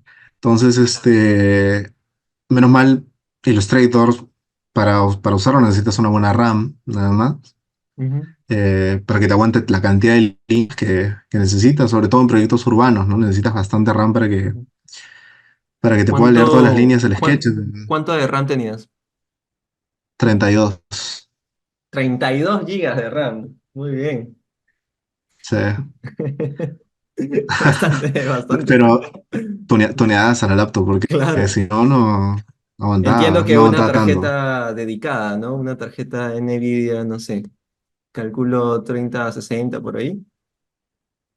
En esa laptop sí tenía no la anterior, una 20 algo, debe ser una 2060 o 2070. Claro. Ahorita tengo una 4060. Ya Esa estás ya me más, corre los claro, 30. más centralizado. Claro, Claro, o sin nada. claro, claro. 32 de RAM también, sobre todo 32 de eso. RAM. Ya sabes, Anda, anota, 32 gigas de RAM si quieres representar gráficamente vectores, ¿no? Porque Illustrator sí te va a pedir RAM. Y entiendo que el SketchUp también, ¿no? SketchUp es un poco complicado. Yo personalmente no disfruto diseñar en SketchUp, modelar en SketchUp, porque se me paraba colgando y es, no sé, es un poco complicado para mí personalmente. Ujú. Pero Claro, bueno, no, sí, o sea, el RAM es todo, la verdad. el RAM es todo. El RAM RAM es es todo. todo Ya. para poder sacar Este, varios programas. Oye, a ver no qué. encuentro las fotos. No, si Qué no te pena. preocupes, si no después ya las mostramos en algún momento más adelante. Si ya Ujú. nos las compartes. Michelle Flores dice, felicidades. Sí, Yo me parece quisiera que las descargué, saber pero bueno. quisiera Ujú. saber si los planos fueron hechos en Revit o en AutoCAD. ¿Tus planos en qué lo hiciste, Carlos? Los planos. AutoCAD, AutoCAD, AutoCAD. AutoCAD, AutoCAD. Claro, el clásico AutoCAD. Eh, sí, es que no lo iba, como no, básicamente todo lo iba modelando en el SketchUp, pero siempre con mi cuaderno. Sí, básicamente casi todo era, la idea siempre salía de dibujos. Dibujo a mano. Entonces cuando ya tenía la idea más o menos clara, Ujú, lo que hacía era levantarlo en el 3D y ahí ir formulando, ¿no? Primero era con piecitas con rectángulos, ¿no? Que los iba colocando en el territorio, iba viendo, iba jugando, no sé, Legos, no sé, algo así. Este, y los planos salen a partir de esa exploración del 3D o en los dibujos. Como no quería demorarme tanto, porque no iba a sacar cortes del Revit, no iba a sacar nada de eso, todo lo iba a hacer de SketchUp, para que sea más fácil después trabajar en Illustrator, todos los planos los hice en CAD. Los cortes sí salieron pues del mismo SketchUp, una vez ya los levanté. Ujú. Traté de ser lo más limpio posible porque también el problema del SketchUp es que te suelta un montón de líneas que al final no las necesitas, Sí, pues, te sí, ensucia sí, sí, mucho. sí. Eso es lo que yo odiaba de SketchUp, para Sí, empezar. Sí, sí, sí. claro, es imposible Demasiado sacar deformante. un buen plano de SketchUp. No lo recomiendo, ¿no? Entonces, para los cortes, como ya es un poco más sencillo, tapas todas las irregularidades eh, con el corte, con el mismo corte, o sea, con el Ujú. espesor del muro, ahí te tapa un montón de líneas que no querías. Claro, claro, claro. Pero en plano, sí, 100% CAD para que sea un poco más limpio, ¿no? No sé si Bueno. ahorita igual lo hubiese hecho con Revit, ahora que sé un poco más de Revit, Ujú. de que ya más o menos me muevo más rápidamente, pero creo que el CAD solo para ese tipo de proyecto sí fue crucial. Sí, claro, claro, te entiendo. Igual el CAT, como es dibujo, te aguanta todo, ¿no? El Revit es un poquito más limitante, entiendo. O sea, Claro. Y para temas como, exploratorios, sí, claro, para temas sí exploratorios diría es que AutoCAD te más, aguanta. sí, sí, sí, sí, sí. Yo te cuento que yo soy Team Archicad, ¿ya? Yo no manejo, sí sé Ah, Revit, pero no manejo tanto Revit. Pero claro, yo mi carrera la acabé con Archicad. Pero este es un debate que retomaremos en algún momento, ¿no? Que no es como no es tanto como la U y Alianza, pero entiendo que es mm. detona pasiones, ¿no? Detona pasiones esto, esta, no sé, dicotomía, ¿no? Si eres Team Team Revit, Archicad Team ArchiCAD. o Team Revit, claro. Bueno, resuelta la pregunta de Michelle, vamos a pasar a Astrid. Nos dice, hola, felicidades. ¿Cuánto tiempo te tomó procesar tus diagramas? Eh, a ver, mejor eso lo explico compartiendo de nuevo, A ver, para dale. hacer ejemplos. Sí, dale. Porque, claro, cada imagen me demoraba diferente, me demoraba un tiempo distinto. Ujú. Por ejemplo, lo que pasa es que a veces el SketchUp se demora una vida tratando de exportar la imagen. Entonces, en una imagen como esta, primero, en una imagen como esta, 2 segundos. Al Mientras toque, menos líneas tenga, mucho mejor, ¿no? claro. Las texturas las colocas después, bacán. Ah, texturas en Illustrator, ¿no? Todo, Texturas en todo bien. Illustrator. Texturas en Illustrator, sí. Ujú. Para que se vea lo lineal posible. Ajá, Era como mi fanatismo en ese sí, momento. claro. Eso también, todo el pimpeo de esta lámina, que son las más grandes, todo Illustrator, jugué con las opacidades, ¿no? Para darle un poco más de profundidad al agua, para darle profundidad al tema de la vegetación. Todos son hatch de Illustrator. Ujú. Este tipo de láminas, esta lámina sobre todo no me demoró tanto, a pesar de que es grande, a pesar de que es una escala bastante grande, Sí.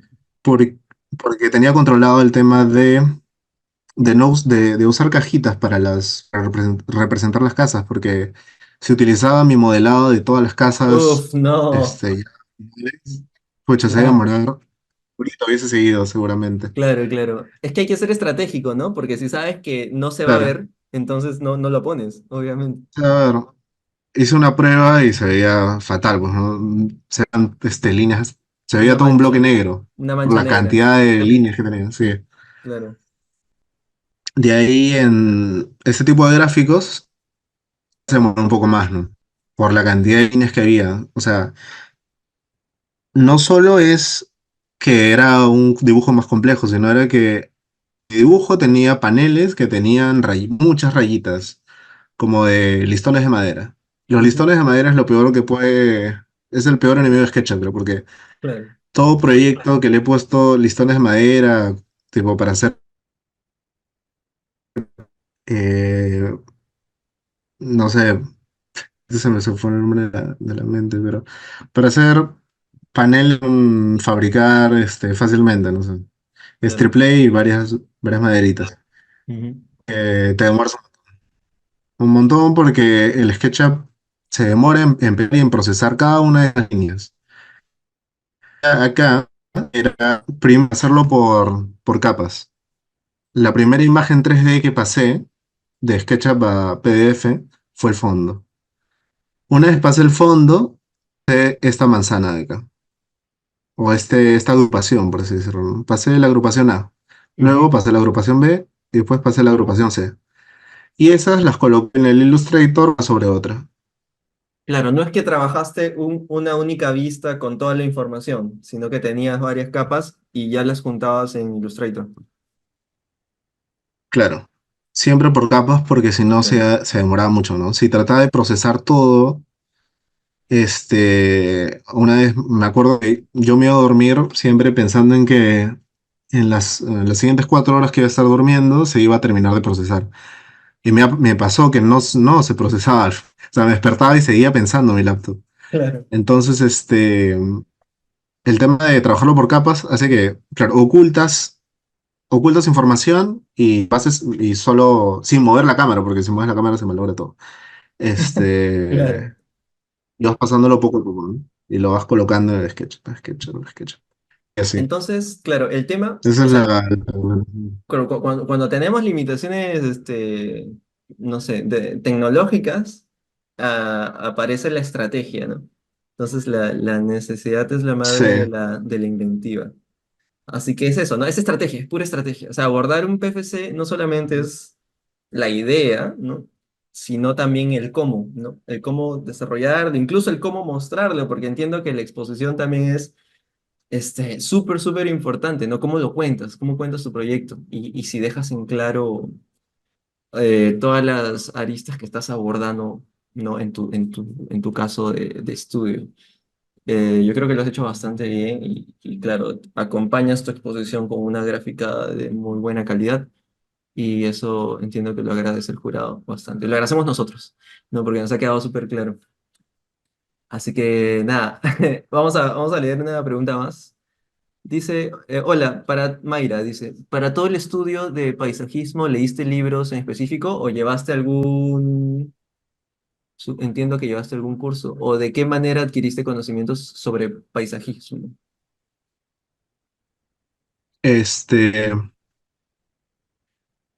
bueno, no sé si esto ocurre en otras universidades, porque, Alex, tú también eres de la Cato. Hay muchos cursos como que profundizan bastante en el urbanismo, sobre todo electivos. Y el PFC de repente, no sé si es moda o qué, pero cada vez, desde hace varios años, como que se van más al paisaje. Y han salido más cursos. Por ejemplo, el gusto o no, sino el interés por temas de paisaje y urbanismo. Recuerdo que empezó con un curso, el primer curso, pues, ya, Taller de Urbanismo 5.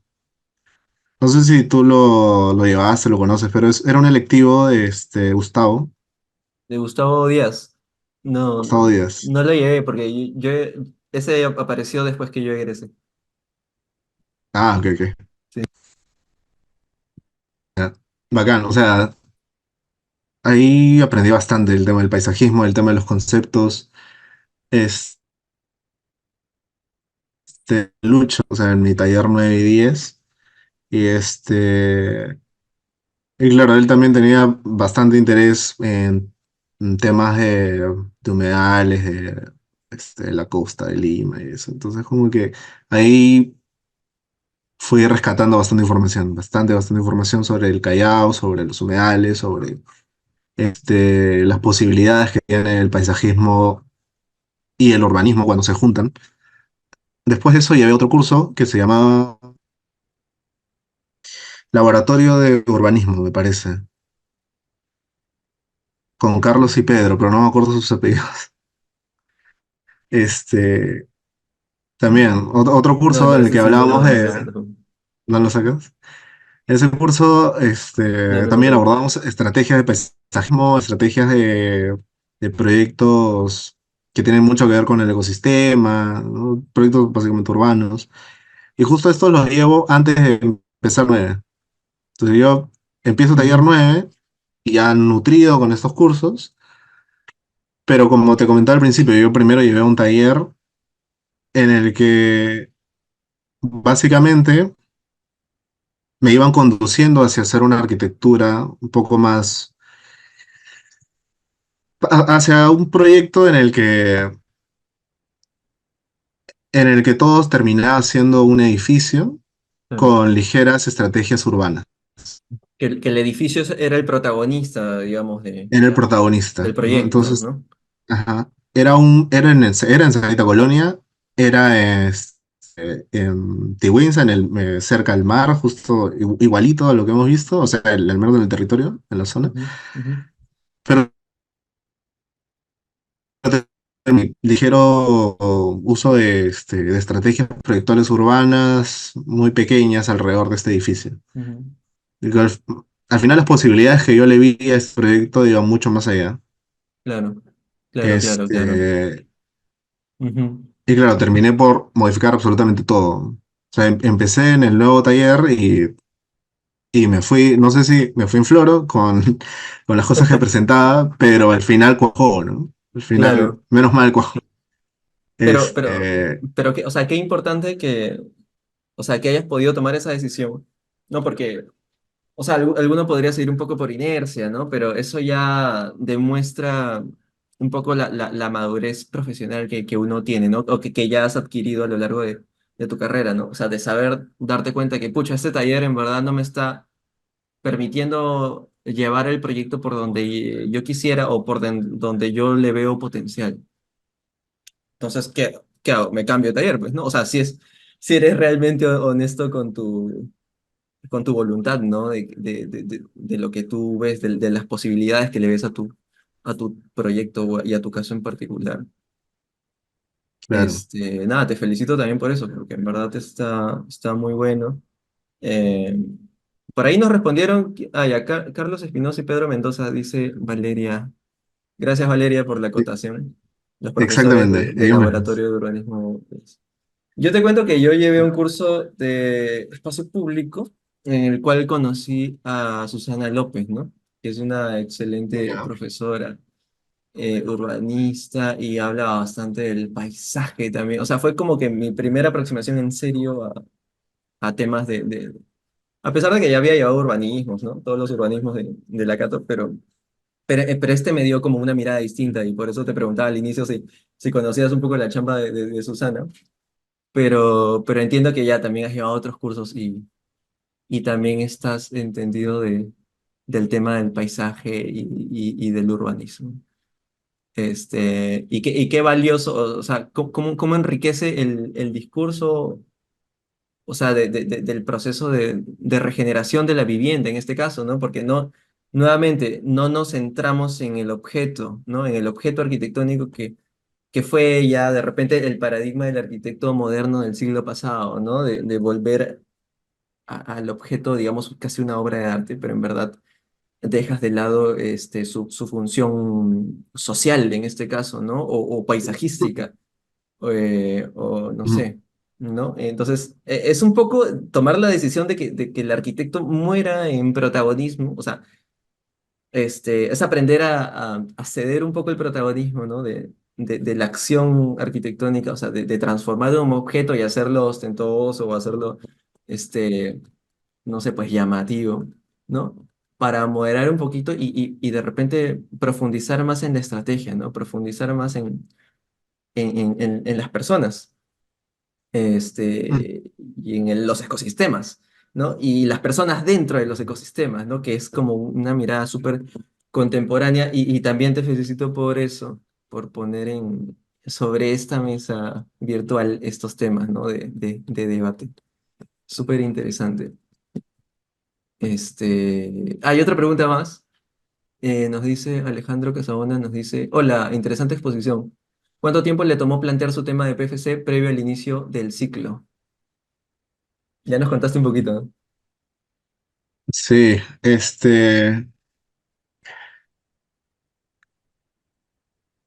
bueno, desde que terminé taller 8, yo terminé taller 8, justo llega a taller de investigación. Y yo siempre tenía en mente de que yo quería hacer mi tesis sobre el proyecto de investigación. Al final terminó siendo todo lo contrario. Claro. ¿Cuál fue Como que cuál fue tomando, tu proyecto de investigación? pucha, mi proyecto de investigación fue el investigar 3 casos sobre reusos de arquitectura en tiempos de pandemias. O sea, arquitectura que se modificaba de acuerdo al contexto pandémico de enfermedades. Era muy En 3 coyuntural, momentos ¿no? distintos de la historia. Muy coyuntural Sí. de la Yo época de pasé de taller de cuarentena. investiga el primer ciclo bueno, la primera parte de 2020, con Claro. toda la pandemia y eso. Pero justamente o sea, yo igual tenía el interés por Sarita Colonia, porque Ujú. poco antes de que empiece ese taller previo a taller 9 de tesis, fue mera casualidad que cuando llegué a Sarita Colonia, porque yo salí de Cato, tenía que ir a mi casa, yo vivo en el Callao también, pero en otra zona. Y tomo un carro que me deja en Sarita Colonia. Me quedo dormido y aparezco en Sarita Colonia. Yo no tenía ni idea de dónde estaba, ¿ya? Entonces, de repente me despierto y amanezco, bueno, no amanezco, despierto, era la tarde, eran 4 o 5 de la tarde. Claro, No me acuerdo por qué, pero me despierto en Gambetta. Pero Gambetta no tiene nada que ver con mi casa. claro. En mi casa está por Fawcett, pero no sé, tomé otro carro, tomé un carro distinto. Entonces, digo, no sé qué hago, ¿me bajo en Gambetta o espero mejor a un sitio donde vea que pasan más carros y ya pues, tomo un carro de regreso? Ajá. Entonces, seguí avanzando y me metí pues a Sarita Colonia, yo no tenía idea en ese momento dónde estaba, eh, hasta que llego al mercado central, y me bajo. Y como el último paradero. Entonces yo dije, mejor me bajo en el último paradero para que me suba al carro que está de regreso, que está de salida justo. Y eso hice. Y en base a ese, no sé si error o circunstancia de la vida, empiezo a investigar más sobre Salir de Colonia. Porque yo Ujú, siempre supe que existía un asentamiento que estaba a la espalda del aeropuerto, pero nunca le había dado importancia. ujú, Cuando uno aterriza en el aeropuerto Jorge Chávez, en algún momento ves las casas, ¿no? Que están entre el aeropuerto y el mar, pero generalmente tampoco le tomas mucha importancia. claro. Cuando pasas por Gambetta, si es que pasas por ahí, ves un poco de casas, de ahí ves fábricas y tú sigues de frente, ¿no? Ujú, Entonces, la curiosidad por saber qué era ese sitio fue como que el detonante, ¿no? Entonces, aproximadamente 6 meses antes de empezar mi taller 9 fue que descubro este sitio lleno de posibilidades, de oportunidades muy interesantes. Pero empiezo a cranear el proyecto en mi primer taller. O sea, todo lo que quería hacer lo empecé a pensar en este primer taller donde empecé a actuar como en automático mientras pensaba otras cosas. ujú, Y porque claro, no termino taller 9 con ese profesor, pero ya tenía varias ideas como que del tema paisajismo, del control, de ordenamiento, las iba marcando, ¿no? ujú, En el ciclo siguiente es que ya empiezo pues a darle con más profundidad a estos temas. claro, Y claro, entre claro. que yo conozco Sarita Colonia y empiezo este taller, pues pasa un año más o menos. Claro, y el taller es un año, ¿no? 9 y 10. Sí. Claro, o sea, digamos Y de ahí, que el proceso en total fue más o menos 2 años desde que descubres Sarita Colón. sí, que básicamente por error, pero O sea, yo no considero que sea un error, yo Sí, considero que puede ser una circunstancia, una casualidad de la vida, que en verdad nos deja ver qué amplia, qué poco descubierta es esta ciudad, ¿no? Porque muchos conocemos las partes más, digamos, comerciales o más, o sea, o centros, o sea, las centralidades de Lima, ¿no? Culturales o económicas, como fuese, ¿no? Digamos, toda la gente sabrá qué es el Kennedy, pero nadie sabe qué es Arita Colonia en el Callao, más que los que viven ahí, probablemente, ¿no? Y en sus alrededores. Entonces, nada, a veces los temas están ahí, simplemente los puedes encontrar o caminando la ciudad. Yo siempre digo que deberíamos conocer la ciudad en la que vivimos y no solamente el entorno por donde nos movemos, ¿no? A veces salir un poquito de tu zona de confort. O sea, entiendo que tú saliste un poco involuntariamente de tu zona de confort, ¿no? Porque debe haber sido un poco preocupante despertarte en un lugar que no conoces, sobre todo en esta zona un poquito complicada, pero claro, o sí, sea, sea de casualidad, o sea, no sé, por descubrimiento, a partir de la curiosidad, yo creo que los temas de tesis están ahí, ¿no? Están no solamente en los libros, porque los libros son como que complementan un poco tu bagaje y tu mirada, ¿no? Van direccionando, o sea, porque para que tú le veas potencial a esto, ya tienes un background, ¿no? De conocimiento previo, ¿no? Porque, o sea, cualquiera que pase por ahí no le ve mayor interés, ¿no? Mayor potencial a esta zona, pero entiendo que tú sí, por los cursos que nos has comentado que has llevado, y entiendo por toda la formación académica por la rigurosa formación académica que nos dan en la facultad.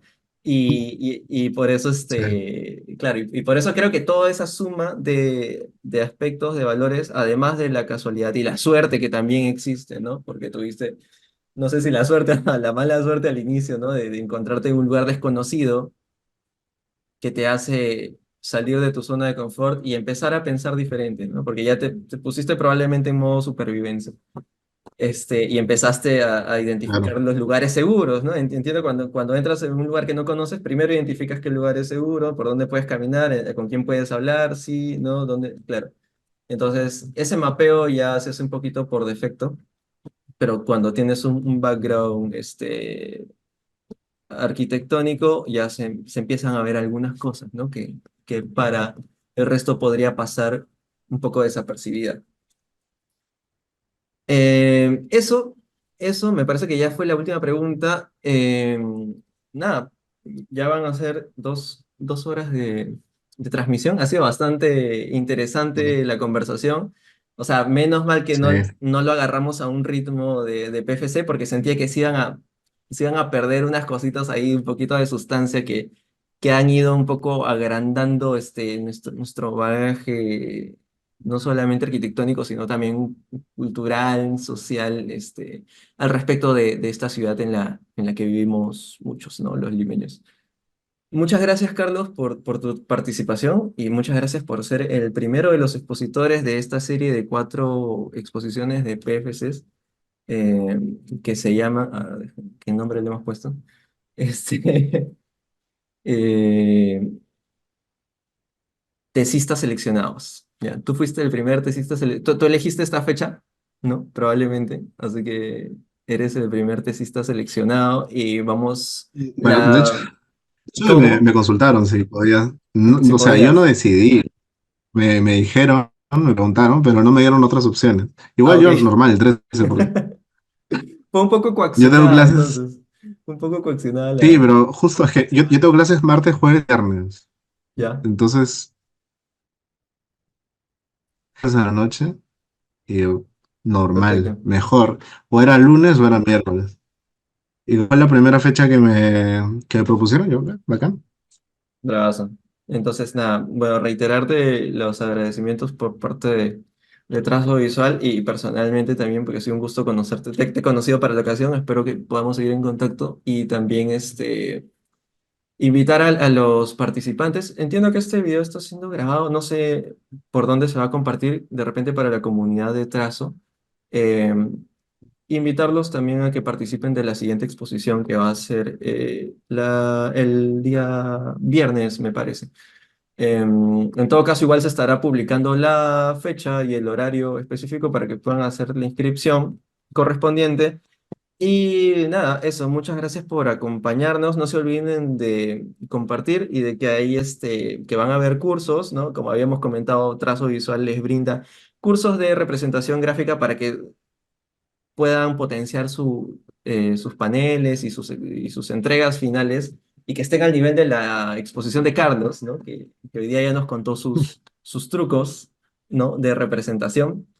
Podemos aprender Illustrator, Photoshop, SketchUp y también Archicad, Revit y todos los software de modelado que necesites para mejorar su representación. Y también comunicarles que se va a estar abriendo un curso especial para asesoría de tesis, si es que quieren profundizar un poco en los temas de su proyecto final de carrera, si es que no saben qué elegir, si es que no se han perdido todavía por la ciudad como Carlos, si no han tenido esa suerte podrían empezar conversándolo con nosotros, dándoles unas vueltas y yo personalmente voy a participar de ese proceso, también compartiendo las asesorías con otro compañero y voy a estar muy